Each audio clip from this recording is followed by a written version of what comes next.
అందరికీ నమస్తే అండి. ఒకప్పుడు 1970s, 80s, 1990s, ఈవెన్ 2000 ఆరంభంలో కూడా దేశంలో మావోయిస్టులు చాలా బలంగా ఉండేవాళ్ళు.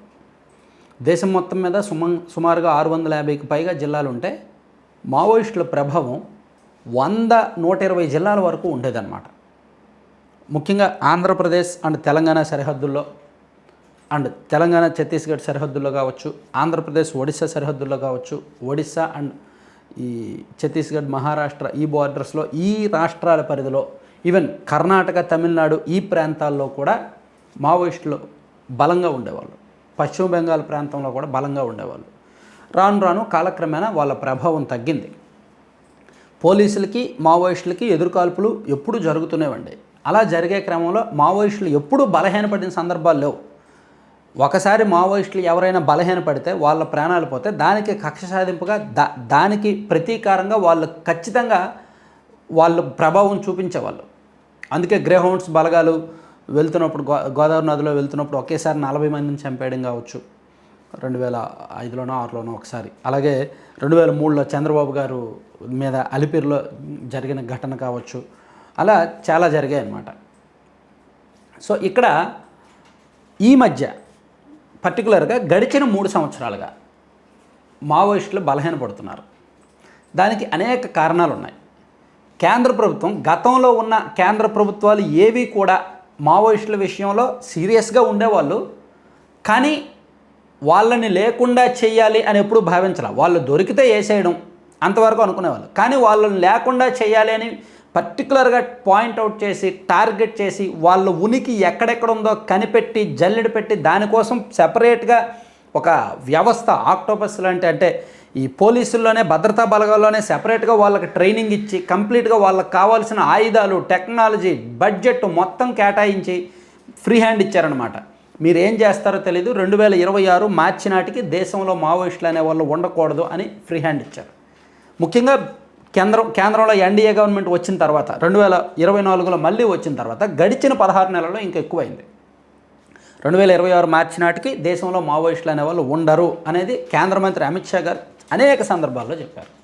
దానికి తగ్గట్టుగానే గడిచిన 12 నెలల్లో, గడిచిన ఏడాదిలో దేశవ్యాప్తంగా సుమారుగా 140 మందికి పైగా మావోయిస్టులు మరణించారు భద్రతా బలగాల కాల్పుల్లో.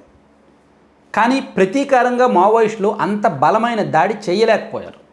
దానికి కారణం ఏంటంటే వాళ్ళు ఆయుధాలు నవీకరణ, అంటే ఆధునీకరణ జరగడం లేదు. అంటే లేటెస్ట్ ఎక్విప్మెంట్స్, లేటెస్ట్ వెపన్స్ ఏమి వాళ్ళకు దొరకడం లేదు. అలా దొరకకుండా కంట్రోల్ చేయడంలో పోలీసు వ్యవస్థ అంటే సక్సెస్ అయింది. అలాగే వాళ్ళ వేగులను, వాళ్ళ స్లీపర్ సెల్స్ని, వాళ్ళ కోవర్టులను పట్టుకోవడంలో, వాళ్ళ మీద కంప్లీట్ నిఘా పెట్టడంలో పోలీసులు, భద్రతా బలగాలు సక్సెస్ అయ్యారు. అలాగే ఇప్పుడు డ్రోన్ టెక్నాలజీ వచ్చిన తర్వాత మావోయిస్టులు ఎక్కడైనా అడవుల్లో, దట్టమైన అడవుల్లో మీటింగ్ పెట్టినా సరే డ్రోన్ల ద్వారా వాళ్ళని పరిశీలించి వాళ్ళు ఎక్కడున్నారనేది కనిపెట్టి ఇమీడియట్గా అక్కడికి వెళ్ళి దాడులు చేయడం పెరుగుతుందన్నమాట. అంటే పోలీసులు, భద్రతా బలగాలు ఫ్రీ హ్యాండ్ తీసుకున్నారు, కంప్లీట్ టెక్నాలజీ వాడుకుంటున్నారు. వాళ్ళ దగ్గర టెక్నాలజీ ఉండట్లేదు, ప్లస్ కొత్త వెపన్స్ ఉండట్లేదు. అందుకని వాళ్ళు ప్రాణాలు కోల్పోతున్నారు, వీళ్ళ సంఖ్య పెరుగుతోంది.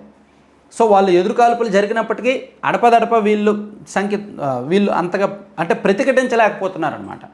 ఆ కారణంగా మావోయిస్టులో ఒక భయం వచ్చేసింది. ఇంకా మనం ఫైట్ చేయలేం, ఇంకా మనం పోరాడలేం, ఉంటే ప్రాణాలు పోతాయి. సో దానివలన జనజీవన స్రవంతిలో కలిసిపోదాం అని డెసిషన్కి వచ్చేసారు. ఈవెన్ 1990s లేదా 80s ఆ టైంలో ఏంటంటే స్టూడెంట్స్ యూనియన్స్ బలంగా ఉండేవి. స్టూడెంట్ యూనియన్స్ కొన్ని కాలేజీల్లో చాలా బలంగా ఉండేవి. వాళ్ళకి యూనియన్ ఎన్నికలు జరిగేవి. అంటే విద్యార్థి దశలోనే రాజకీయాలు ఉండేవి. విద్యార్థి దశలోనే ఈ వామపక్ష భావజాలం బలంగా ఉండేది. ఆ దశలోనే కొంతమంది ఈ ఉద్యమంలోకి వెళ్ళిపోయేవాళ్ళు.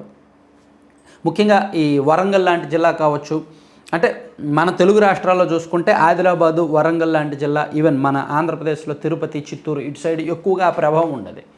కానీ కాలక్రమేణా విద్యార్థి సంఘాలు ఇనాక్టివ్ అయ్యాయి. విద్యార్థి సంఘాల్లో ఈ రాజకీయం లేదా ఈ ఉద్యమం బాట పట్టడం, ఈ ఆలోచన, ఈ భావజాలం ప్రభుత్వాలు కట్టడి చేశాయి. దాంతో కొత్తగా వెళ్ళేవాళ్ళు గడిచిన 10-15 సంవత్సరాలుగా కొత్తగా ఆ ఉద్యమంలోకి వెళ్ళిన వాళ్ళంటూ ఎవరూ లేరు. ఉన్న వాళ్ళందరూ కూడా పాత వాళ్ళే, 50 ఏళ్ళు 60 ఏళ్ళు పైబడిన వాళ్ళే, అంటే ఎప్పుడో 25 ఏళ్ల కిందట ఉద్యమంలోకి వెళ్ళిన వాళ్ళే.